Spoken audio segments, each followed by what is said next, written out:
Bienvenidos a Frontera Geek. Habiéndoles traído ya las reseñas de El Resplandor y Doctor Sueño, incluyendo las diferencias más saltantes entre los libros y sus respectivas adaptaciones, el día de hoy completamos el ciclo profundizando en las misteriosas entidades sobrenaturales de sus historias. ¿Es el Hotel Overlook real? ¿Cuál es su historia? ¿Quiénes son los fantasmas del Hotel Overlook? ¿Quiénes son los miembros del nudo verdadero? Todo eso y más en el video de hoy.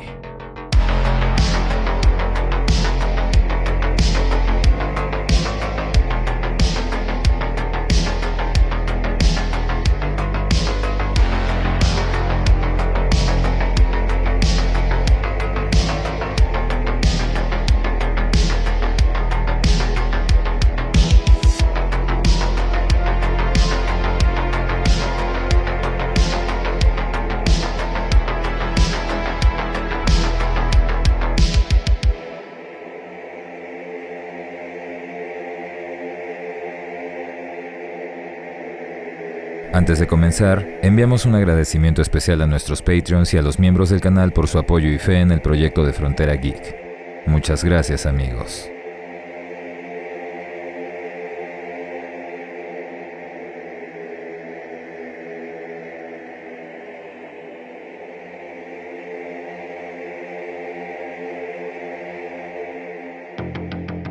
Como ya vimos en nuestros dos últimos videos, tanto en las novelas de Stephen King como en sus respectivas adaptaciones cinematográficas, un antagonista principal de la trama es el misterioso y oscuro Hotel Overlook.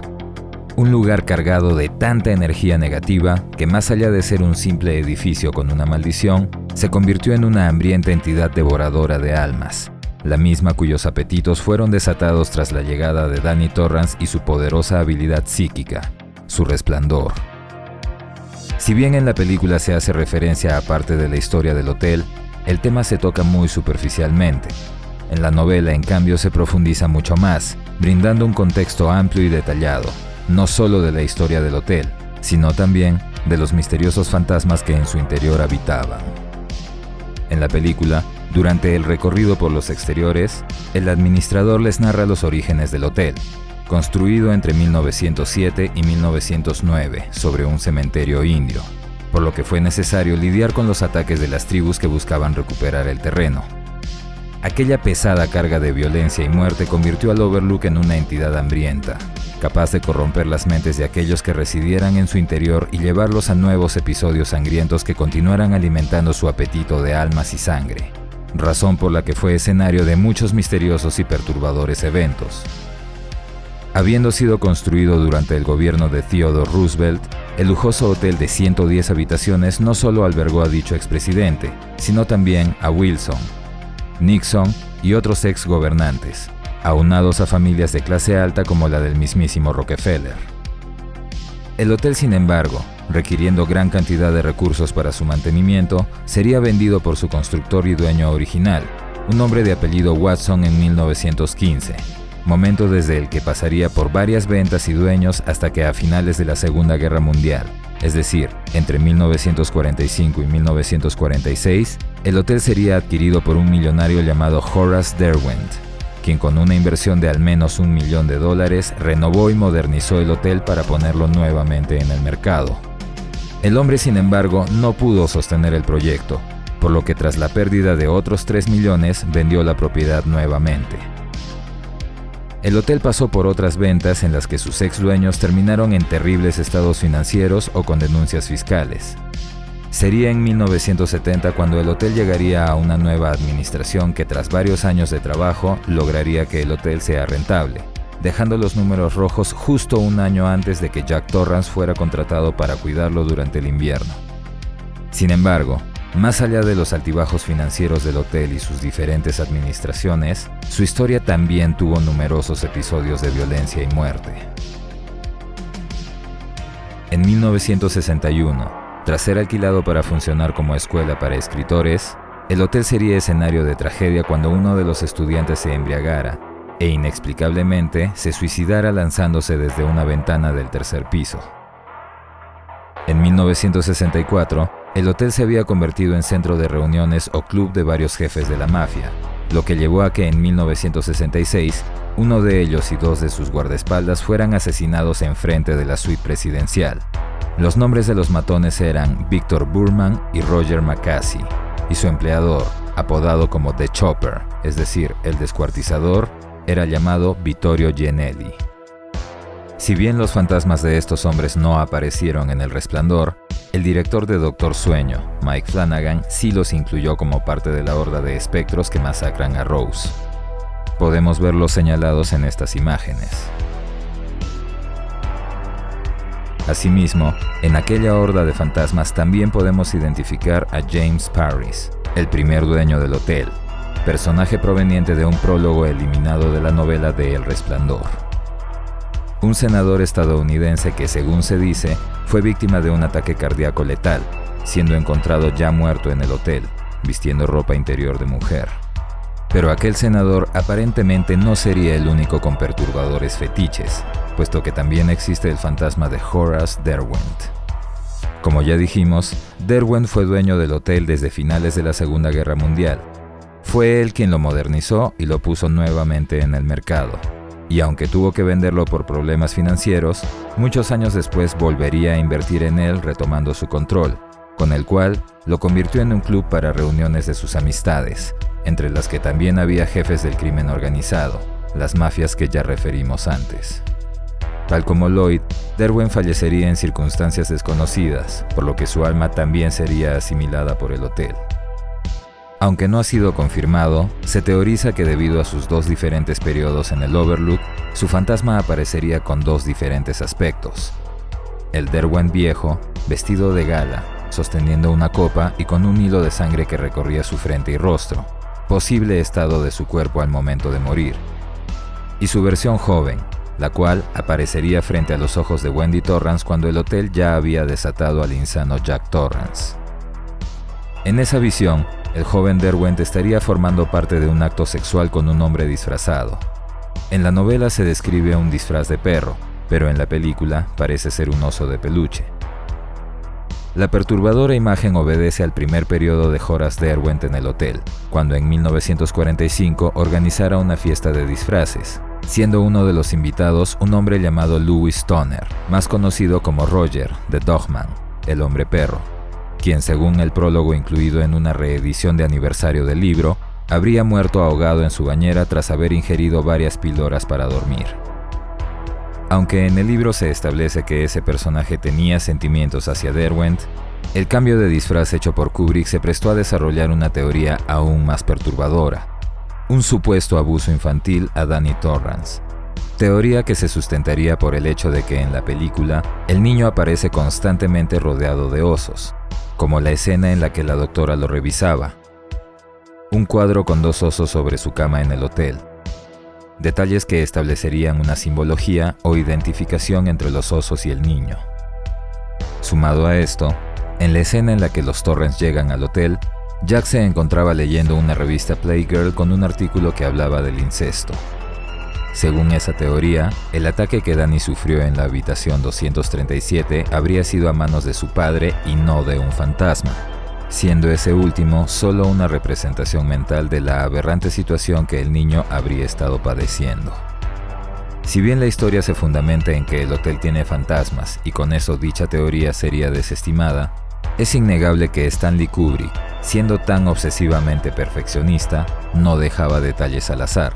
Así que en su momento, todos esos detalles en conjunto quizás tuvieron una intención de fondo.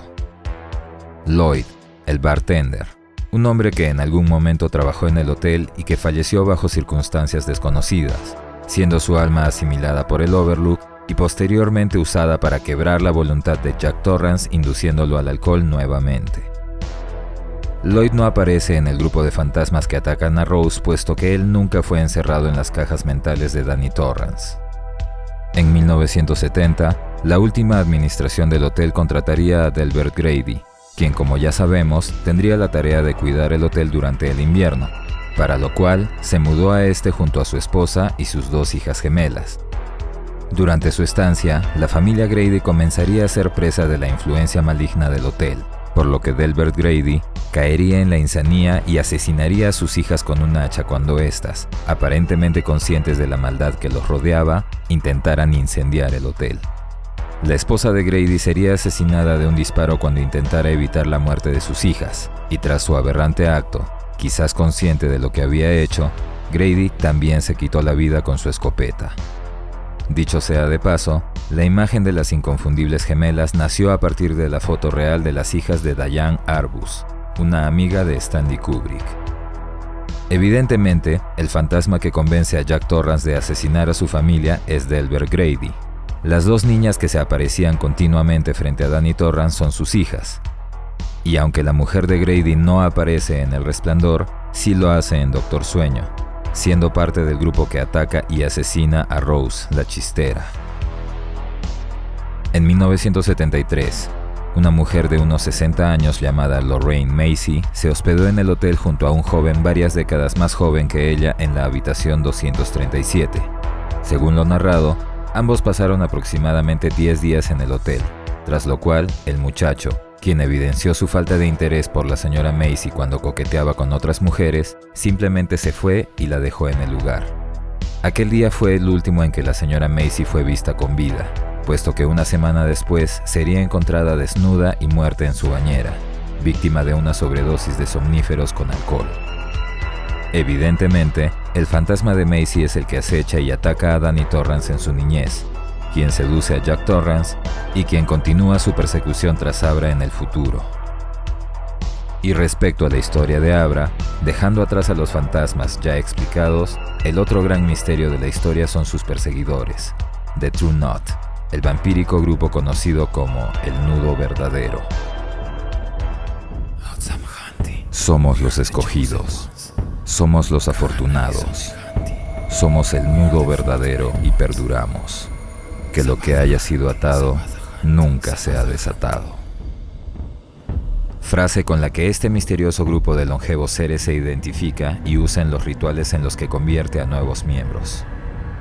Según se sabe, el Nudo Verdadero es un grupo de psíquicos que en algún punto de la historia comenzaron a alimentarse de la esencia y fuerza vital de otros seres con habilidades psíquicas, específicamente de niños que poseían el don de El Resplandor.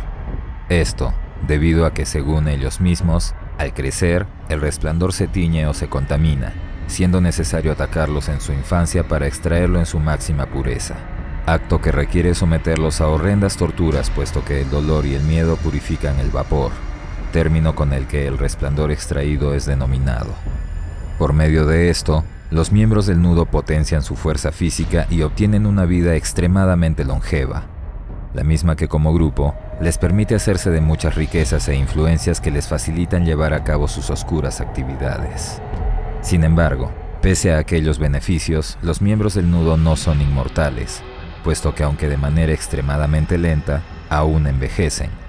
Asimismo, son vulnerables a traumatismos físicos como los seres humanos normales, y también a enfermedades relativamente modernas, siendo el caso de que en la novela, el abuelo Flick muere al haberse infectado de sarampión, virus contraído a partir del vapor de uno de los niños de los que se habían alimentado. En la historia, habiendo estado débil por el irregular consumo de vapor, el abuelo cayó enfermo por el virus y agonizó en el perturbador proceso de ciclado, doloroso destino que todos los miembros del nudo alcanzan cuando sus cuerpos llegan al límite, proceso en el que sus tejidos comienzan a desnaturalizarse y hacerse transparentes de manera aleatoria, hasta que finalmente se disuelven en una nube de vapor, la misma que aún puede ser aprovechada por los miembros restantes del grupo. Si bien en la novela se habla de 41 miembros sobrevivientes al momento de comenzar la cacería de Abra Stone, para la película el número se redujo drásticamente por evidentes razones, siendo sus miembros principales los siguientes. Barry el Chino, apodo derivado de la forma de sus ojos pese a ser de raza caucásica. Teniendo aproximadamente 500 años de edad, Barry usó su resplandor para obtener riquezas en los juegos de azar, y es además capaz de usarlo en la detección y ubicación de nuevas presas de cacería para la alimentación del nudo. Andy Mordida de Serpiente, el más reciente reclutamiento del nudo, una mujer con la peculiar habilidad psíquica de hipnotizar rápidamente a sus víctimas. Aunque en el libro la mujer tiene 32 años y en la película solo 15 al momento de su reclutamiento, en ambas versiones Andy exhibe un fuerte odio y desprecio hacia los hombres, nacido de la traumática experiencia de haber sido abusada por su padre en su niñez, dato no referido en la película, pero que sí lo es en el libro. Debido a esto, Andy comenzaría a ajusticiar hombres con apetitos similares a los de su padre, atrayéndolos, hipnotizándolos y marcándolos con un par de cortes que simulaban la mordida de una serpiente, acto que evidentemente le daba su apodo, junto a un tatuaje de serpiente que en la película no es referido. Papá Cuervo, abogado de profesión, graduado en Harvard en 1938, amante de Rose y segundo al mando del nudo verdadero.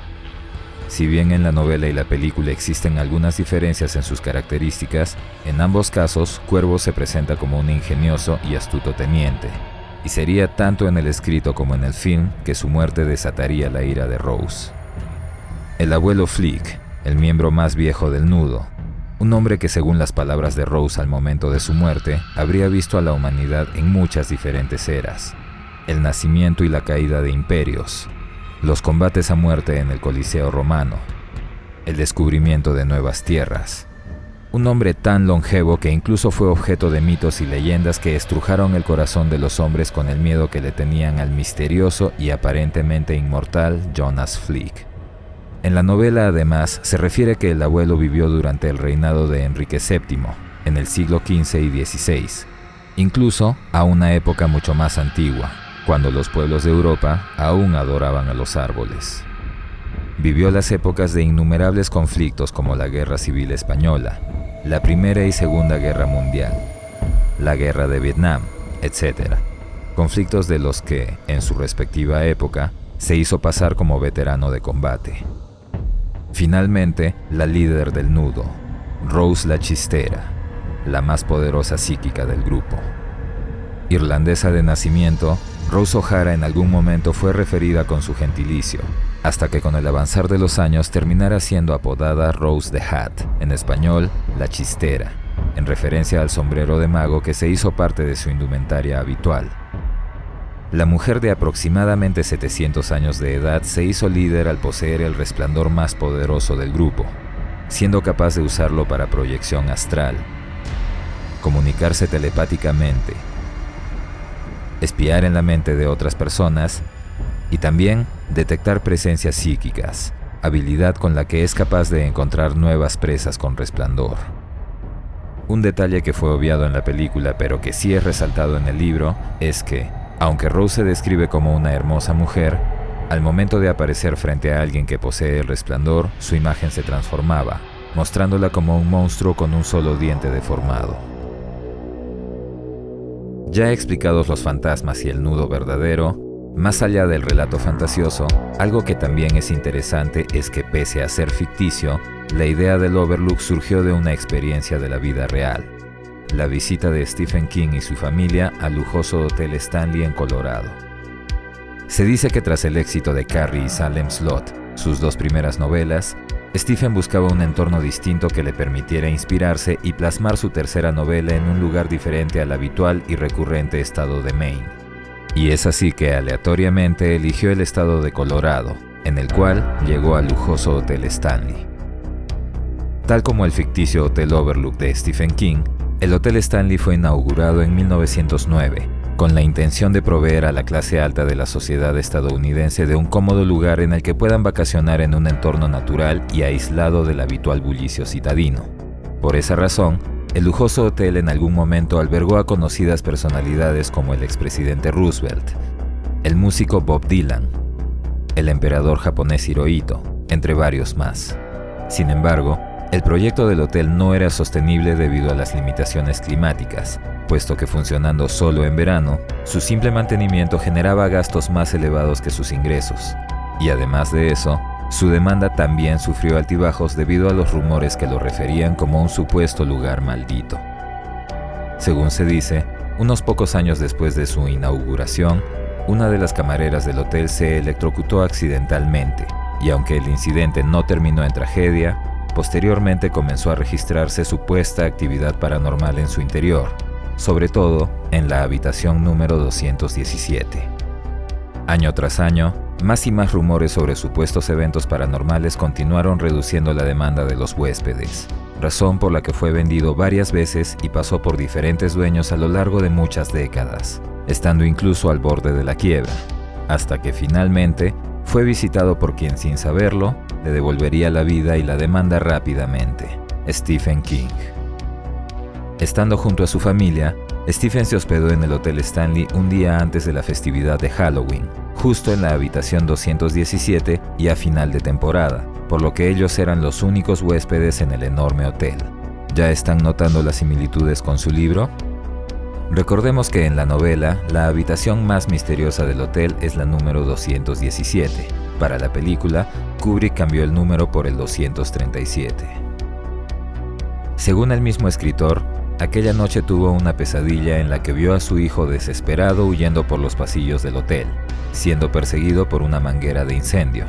Al despertar, Stephen estaba tremendamente asustado, por lo que decidió ponerse a fumar frente a una ventana con vista al paisaje para calmarse, y fue entonces, mientras fumaba, que plasmó en su mente la estructura de su nueva novela, la cual sería publicada en 1977 bajo el título de El Resplandor, la misma que sería adaptada al cine tan solo 3 años después, en 1980.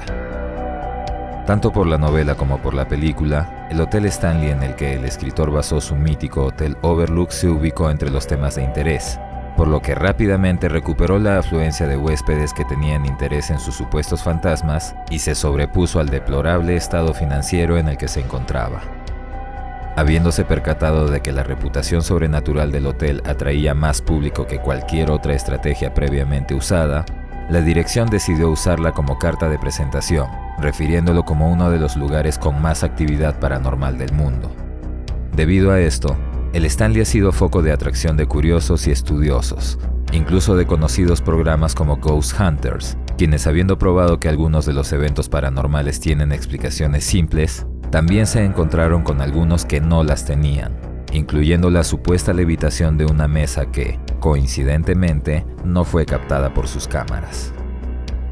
Lo que sí fue captado por una cámara fue una misteriosa mujer al pie de las escaleras del hotel, una mujer que, según Henry Yao, el huésped que tomó la fotografía, vestía prendas de una época pasada, y peor aún, no se encontraba en la habitación al momento de tomar la foto. Como siempre, en temas como estos, cada quien decidirá qué creer. Ahora, con la explicación de la oscura historia del Overlook, los temibles fantasmas que lo habitaban y los orígenes del nudo verdadero, la historia de Danny Torrance a través de El Resplandor y Doctor Sueño está completa. Así que si desean repasar detalles de las cintas y las novelas, no olviden que ambas están resumidas y reseñadas en el canal. Enviamos un saludo especial a nuestros amigos Juan Pablo y Matías Buonofiglio por sus onomásticos estos 2 y 4 de agosto respectivamente. Esperamos que pasen un día excelente y, como siempre, muchas gracias por su apoyo. ¡Feliz cumpleaños, amigos! Esperamos que esta reseña les haya gustado. Déjennos su like, compartan el video, suscríbanse activando la campanita y recuerden que pueden hacerse miembros del canal o de nuestro Patreon y así ayudarnos a traerles mucho más contenido como este. Soy Dexeo, gracias por el apoyo y preferencia. Hasta la próxima.